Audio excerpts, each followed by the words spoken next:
Welcome back, everybody.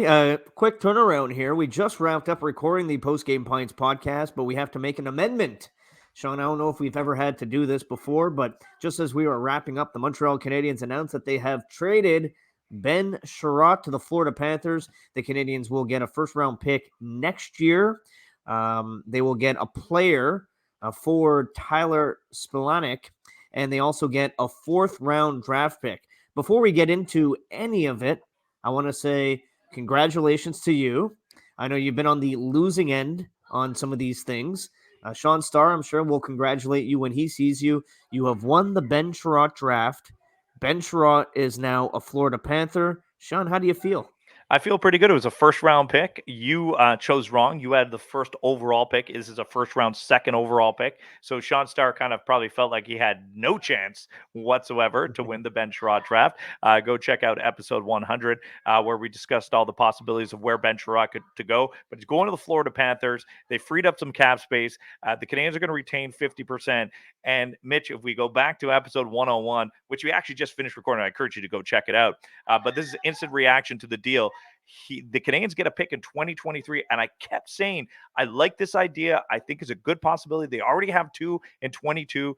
They get the prospect. I don't know much about him. He's a left-handed forward. He's been in college. He hasn't come out yet, but he's one of those players, Mitch, that are probably closer to the NHL. You don't have to wait the 4 years since he's been drafted, but he was a third-round pick. They pick up a fourth-round pick too, but I said the moment they get a first-round pick, they should jump on it. The Canadiens did with the Florida Panthers. Yeah, and people get excited about these college players that tend to take strides when they're playing college. And Tyler Smolanek, I don't know too much about the player, obviously, either. Sean, he doesn't play at like a big program that I Mhm. would be paying attention to. You know, I watch the Bean Pod and I watch some of these big schools, but I don't know too much about him. I know he did play something interesting here. He did play at the U.S. development program Mhm. with Luke Tuck and Cole Caulfield. So I like that. that's just something to keep your eyes on when it comes to connections and players having immediate comfort joining an organization. I'm sure the two I named are just going to be shooting off some text messages to Smolanek when they find out about the trade.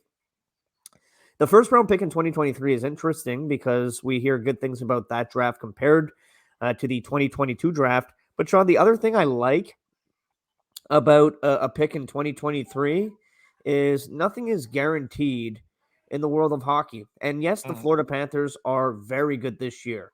And will they be very good next year? Probably, but it's not a slam dunk that they're going to be as good as they are this Yep. year as one of the top teams in the league. So, maybe a little bit of value there if they tumble down the standings. If a team can gain some ground on them and, you're looking at a pick maybe a little bit higher next year than this year in a deeper draft. And then the fourth rounder, I mean, that's just a bonus to me. Just toss it And, in. and and fourth rounders, what I like about them is you can often use them to maybe move up or move around in the draft on draft day if you see a prospect that you want and you think he might not fall to you in your spot. You could use that fourth pick to make sure you get the guy that you want. So they do have some value, but I think the Canadians are probably pretty happy that they got the first pick.